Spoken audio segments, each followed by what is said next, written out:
ಮಾವಿನ ಹಣ್ಣು ಹೆಕ್ಲಿಕ್ಕೆ ಬಂದಿದ್ದೆ ಆಯಿತಾ. ನಮ್ಮ ತೋಟದಲ್ಲಿ ಆಗ್ತಂತ ಇದೆಲ್ಲ ಸುಮಾರು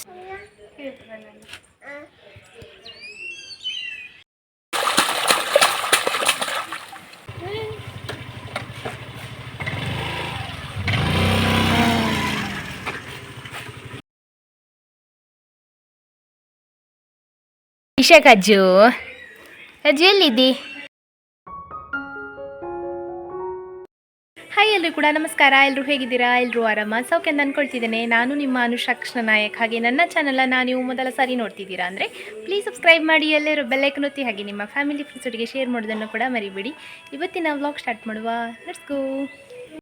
ಕಜ್ಜು ನೋಡಿ, ಅವನು ಈಗ ನನಗೆ ಬೆಳಿಗ್ಗೆ ಸಿಕ್ಕಿದ್ದಾನೆ ಆಯಿತಾ. ಅವ ಸಿಗೋದೇ ಇಲ್ಲ ಈ ಮರಿಗಳು ಬಂದ ಮೇಲಿಂದ.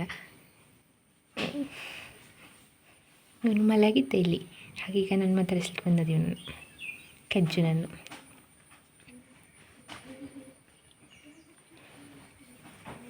ಕಜ್ಜು ಗಂಟು ಆಯ್ ಆಯ್ ಕಜ್ಜು ಕಜ್ಜು ಗೈಶಾ ಕಜ್ಜು.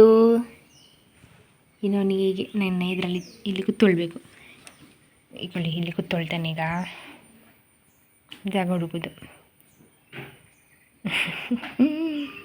18 ಮೇಗೆ ಯಾರ್ದೆಲ್ಲ ಬರ್ತ್ಡೇ ಉಂಟು ನಿಮಗೆಲ್ಲರೂ ಕೂಡ ವಿಶು ಹ್ಯಾಪಿ ಬರ್ತ್ಡೇ, ಹುಟ್ಟುಹಬ್ಬದ ಹಾರ್ದಿಕ ಶುಭಾಶಯಗಳು. ಯಾವಾಗಲೂ ಖುಷಿಯಾಗಿ ನಾಗ್ತಾ ಇರಿ. ಹಾಗೆ ಮೇ 18ಕ್ಕೆ ಯಾರ್ದೆಲ್ಲ ಬರ್ತ್ಡೇ ಉಂಟು ಅವರಿಗೆ ಈ ವ್ಲಾಗನ್ನು ಶೇರ್ ಮಾಡಿ ಹ್ಯಾಪಿ ಬರ್ತ್ಡೇ ಹೇಳೋದನ್ನು ಮರಿಬೇಡಿ. ಕಜ್ಜು ಮತ್ತು ಅವನ ಅಮ್ಮ ಹೋಗುತ್ತು ನೋಡಿ, ಅಲ್ಲಿ ಕ್ಯೂಟಿಗಳಿಬ್ಬರು. ಅಮ್ಮ ಮಕ್ಕಳನ್ನೆಲ್ಲ ಮಾತಾಡಿಸಿ ಕೂರಿಸಿ ಎಲ್ಲ ಬಂದು ಕಾಣ್ತದೆ. ಈಗ ಅಮ್ಮನೊಟ್ಟಿಗೆ ಇವಾಗ ಹೋಗೋದು. ಇಲ್ಲಾಂದರೆ ಅಮ್ಮ ತಮ್ಮ ತಂಗಿಯೊಟ್ಟಿಗೆ ಇರುವಾಗ ಹೋಗಲಿಕ್ಕೆ ಆಗೋದಿಲ್ಲಲ್ಲ, ಗಲಾಟೆ ಮಾಡ್ತಿರ್ತಾನೆ. ಅದಕ್ಕೆ ಈಗ ಹೋಗೋದು ಅಮ್ಮನೊಟ್ಟಿಗೆ ನೋಡಿ. ದನಗಳನ್ನು ಹೊರಗಡೆ ಕಟ್ಟಿ ಬಂದಾಯಿತು ಮೇಯಲಿಕ್ಕೆ. ಈಗ ಸೊಪ್ಪು ತರಲಿಕ್ಕೆ ಹೋಗ್ತಿದ್ದೇನೆ. ಅಪ್ಪ ಬೆಳಿಗ್ಗೆನೇ ಮಾಡಿದ್ದೇನೆ ನಂದು ತಿಂಡಿ, ಮನೆಯೊಳಗಿದು ಕೆಲಸ ಎಲ್ಲ ಆಗೋ ಅಷ್ಟರಲ್ಲಿ ಅಪ್ಪ ಸೊಪ್ಪು ಒಂದು ಕಟ್ಟ ಮಾಡಿದ್ದಾರೆ ಅಂತ. ನಿನ್ನೆ ಮಾಡಿದ್ದೆ ಉಂಟಲ್ಲ, ಅಲ್ಲಿಂದ ತೆಕ್ಕೊಂಡು ಬರೋದು. ಈಗ ಅಪ್ಪ ಬರ್ತೇನೆ ಅಂತ ಹೇಳಿದರು ಹೊರಿಸ್ಲಿಕ್ಕೆ. ಹೋಗುವ. ಮತ್ತು ನಿನ್ನೆ ಮೋಡ ಇತ್ತಲ್ಲ, ಇವತ್ತು ಹಾಗಿಲ್ಲ. ಇವತ್ತು ಬೆಳಗಿನಲ್ಲೇ ಬಿಸಿಲುಂಟು, ಬಟ್ಟೆ ಎಲ್ಲ ಒಣಗ್ಬೋದು. ನಿನ್ನೆ ನಾವು ಸೋಲರಲ್ಲಿ ಹಾಕಿದ್ದು ಅಂತ. ಬೆಳಗಿಂದಲೇ ಮೋಡ ಇತ್ತು, ಮತ್ತು ಮಧ್ಯಾಹ್ನ ಆಗುವಾಗ ಮಳೆ ಬರಲಿಕ್ಕೆ ಶುರುವಾಯಿತು. ಅದನ್ನು ನೋಡಿ ಅಪ್ಪ ಹೇಳಿದ್ರು, ಇನ್ನೂ ಮಳೆಗೆಲ್ಲ ಶುರು ಆಯಿತು, ಗೊಬ್ಬರ ಬರುವ ವರ್ಷ ಹಾಕಬೇಕಷ್ಟೇ, ನೀರು ಜಾಸ್ತಿ ಬಂದರೆ ಬೆಳಕ್ಕೆ ಹೋಗ್ಬೋದು, ಹಾಗೆ ಹೀಗೆ ಅಂತೆಲ್ಲ ಹೇಳಿದರು. ಇವತ್ತು ಒಳ್ಳೆ ಬಿಸಿಲುಂಟು. ಮತ್ತು ಸಂಜೆ ಆಗುವಾಗ ಹೇಗೆ ಉಂಟು ವಾತಾವರಣ ಅಂತ ಗೊತ್ತಿಲ್ಲ, ನೋಡುವ. ನಿಮಗೆಲ್ಲ ಮಳೆ ಬಂತಾ ಅಂತ ಹೇಳಿ ನನಗೆ ಕಮೆಂಟಲ್ಲಿ. ಇನ್ನು ಮಳೆ ಬರಲಿಕ್ಕೆ ಶುರು ಆಗ್ತದಲ್ಲ, ಮೇ ಎಂಡ್ ಆಗ್ತಾ ಬರುವಾಗ ಮಳೆ ಶುರುವೇ. ಶಾಲೆಗೆ ಹೋಗುವಾಗ ಒದ್ದೆ ಹಾಕ್ಕೊಂಡು ಹೋಗೋದು. ಇನ್ನು ಮಕ್ಕಳೆಲ್ಲ ನಮಗೆ ಮುಂಚೆ ಉಂಟಲ್ಲ, ಈ ಶಾಲೆಗೆ ಹೋಗೋದು ಅಂತ ಹೇಳಿದರೆ ಇಷ್ಟ ಇಲ್ಲ. ಯಾಕಂದರೆ ಒಂದು ನಮಗೆ ಹೊಳೆ ದಾಟಿ ಹೋಗ್ಲಿಕ್ಕೆ ಆಗೋದಿಲ್ಲ, ಇನ್ನೊಂದು ರೂಟಲ್ಲಿ ಹೋಗ್ಬೇಕು. ಅದು ಫುಲ್ಲು ಕಾಡು ಆಯಿತಾ, ಹತ್ತಲಿಕ್ಕೆ ಇಳಿಲಿಕ್ಕೆ. ಆಗ ಅಂದ್ಕೊಳ್ದು ಈ ಮಳೆಗಾಲದಲ್ಲಿ ಯಾಕೆ ಶಾಲೆ ಮಾಡ್ತಾರೆ ಅಂತ ಯೋಚನೆ ಮಾಡ್ತಿದ್ದೆವು ಚಿಕ್ಕ ಇರುವಾಗ. ಅಂದರೆ ಯೂನಿಫಾರ್ಮು, ಬ್ಯಾಗ್, ಪುಸ್ತಕ ಎಲ್ಲ ಚಂಡಿ ಆಗೋದಲ್ಲ, ಅದಕ್ಕೆ ಚಿಕ್ಕ ಇರುವಾಗ ಮೆಮೊರಿ ಇದೆಲ್ಲ ನಂದು. ಅಂತೂ ನನ್ನ ಸೊಪ್ಪಿರುವಲ್ಲಿ ತಲುಪಿದೆ. ಕಟ್ಟುವ ನೋಡಿ. ಅಪ್ಪ ಇಲ್ಲಿ ರಾಶಿ ಮಾಡಿಟ್ಟಿದ್ದಾರೆ. ನಿನ್ನೆ ಸೊಪ್ಪು ಮಾಡಿದ್ದೇವಲ್ಲ ಇಲ್ಲೇ. ಸೊಪ್ಪಿದೊಂದು ಕೆಲಸ ಆದರೆ ಮತ್ತು ಅಷ್ಟಿರೋದಿಲ್ಲ. ಮತ್ತು ಬಟ್ಟೆ ವಾಶ್ ಮತ್ತು ಅಡುಗೆದು ಹಾಗೇನಾದರೂ ಮಾಡ್ಬೋದು. ಮತ್ತು ಮಧ್ಯಾಹ್ನ ಮೇಲಿಂದ ಹುಲ್ಲು ಮಾಡೋದಲ್ಲ. ನಿನ್ನೆ ಅಂತೂ ಕಷ್ಟ ಆಗಿದೆ ಹುಲ್ಲು ಮಾಡಲಿಕ್ಕೆ. ಮಧ್ಯಾಹ್ನ ಮಳೆ ಶುರುವಾಗಿ ಸಂಜೆ ನಾನು ಅಪ್ಪನ ಹೋಗಿ ಸ್ವಲ್ಪ ಹೀರ್ಕೊಂಡು ತೆಕ್ಕೊಂಡು ಬಂದದ್ದು. 5:15 ಕಳೆದಿದ್ದೆ ಹುಲ್ಲಾಗುವಾಗ. ಮಾವಿನ ಹಣ್ಣು ಹೆಕ್ಲಿಕ್ಕೆ ಬಂದಿದ್ದೆ ಆಯಿತಾ. ನಮ್ಮ ತೋಟದಲ್ಲಿ ಆಗ್ತಂತ ಇದೆಲ್ಲ ಸುಮಾರು ಸಿಕ್ಕಿದೆ. ನೆಂಟರು ಸಹ ಇದ್ದಾರಲ್ಲ ಮನೇಲಿ. ಈಗ ಒಳ್ಳೆ ತೆಗೆದು ಅದರದ್ದು ಸಿಪ್ಪೆಲ್ಲ ತೆಗೆದು ಕಟ್ ಮಾಡುವಂತ ಇದ್ದೇನೆ.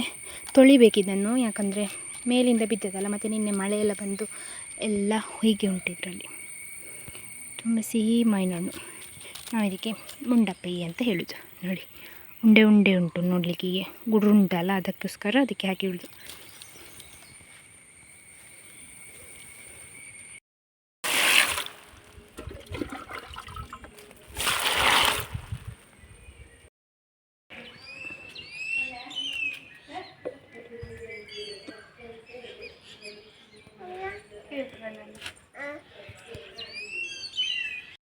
ಇಶಾ ಕಜ್ಜು ಎಲ್ಲಿದ್ದಿ?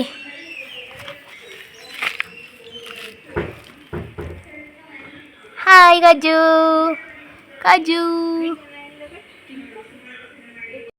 ನಾವೀಗ ಹೊಳೆಗೆ ಹೋಗ್ತಾ ಇದ್ದೇವೆ. ನಾನು, ಶಿವು ಮತ್ತು ಹೋಣಿ, ಅಹಲ್ಯ. ನಮಗೆ ನಿನ್ನೆ ಹೊಳೆಯಲ್ಲಿ ಸ್ವಲ್ಪ ಆಟ ಆಡಿದ್ಲಲ್ಲ, ಹಾಗೆ ಮಧ್ಯಾಹ್ನ ಮೇಲಿಂದ ಹೋಗಲಿಕ್ಕೆ ಆಗಲಿಲ್ಲ, ಮಳೆ ಬಂತು ಮತ್ತು ಕತ್ತಲಿತ್ತು ಅಂತೆಲ್ಲ ಹೋಗಲಿಕ್ಕೆ ಆಗಿರಲಿಲ್ಲ. ಈಗ ಬೆಳಿಗ್ಗೆ ಕೆಲಸ ಎಲ್ಲ ಮುಗಿಸಿ ಇದನ್ನು ಅವಳೊಂದೆರಡು ಸಲ ಬದಲಿಸಿ ಆಯಿತು. ಅವಳೊಂದು ಹೊಳೆಯಲ್ಲಿ ಓಡಿ ಹೋಗಿ ನಿಂತಿದ್ದಾಳೆ, ಹಾಗೆ ಅಲ್ಲೇ ಕಟ್ಟಿ ಹಾಕಿ ಬಂದೆ ಇವಳನ್ನು ಹೊಳೆಗೆ ಕರ್ಕೊಂಡು ಹೋಗುವ ಅಂತ. ಮತ್ತು ಅಪ್ಪ ಮತ್ತು ಗಣಿ ಇಬ್ಬರು ಕೂಡ ಸಂತೆಗೆ ಹೋಗಿದ್ದಾರೆ ಇವತ್ತು. ಅವ್ರು ಬರುವಾಗ ಮಧ್ಯಾಹ್ನ ಆಗ್ಬೋದು. ಅವರು ಬರೋದಕ್ಕಿಂತ ಮುಂಚೆಮ್ಮೆ ಹೊಳೆಗೆ ಹೋಗಿ ಬರುವ ಅಂತ ಹೊರಟದ್ದು. ಶಿವು ಅಂತ ಆಗದಿಂದ ಕಾಯ್ತಿದ್ದಾನೆ, ಮಾಮಿ ಎಷ್ಟೊತ್ತಿಗೆ ಕರ್ಕೊಂಡು ಹೋಗ್ತಾಳೆ ಅಂತ.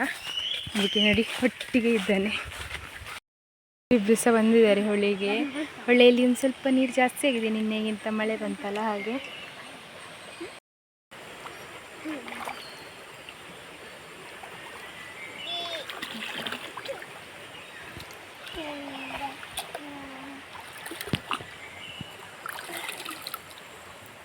ಪಾಟೆ ತಗೊಂಡು ಬಂದಿದ್ದಾಳೆ ಇವತ್ತು. ಕಾದು ಬಾಬುದೇ ಬರುತ್ತೆ.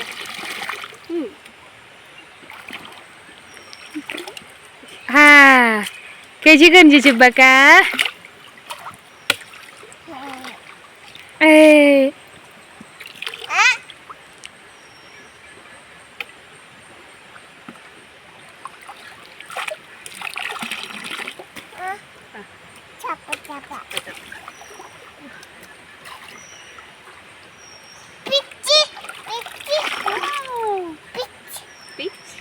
Fish. 1, 2, 3, 4, 5 fish. ಅವನಿಗೆ ಸಹ ಪಾಟಿ ಬೇಕಿತ್ತು.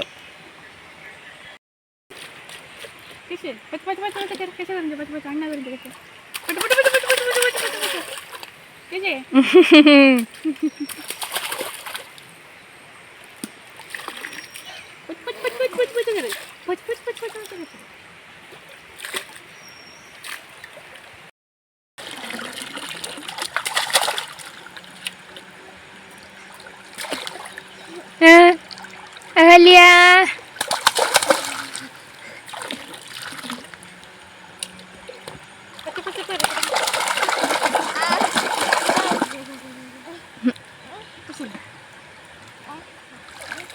ಅಣ್ಣ ಒಟ್ಟಿಗೆ ಬೇಕು ಅವಳಿಗೆ, ಚಿಬ್ಬಕ್ಕನಿಗೆ.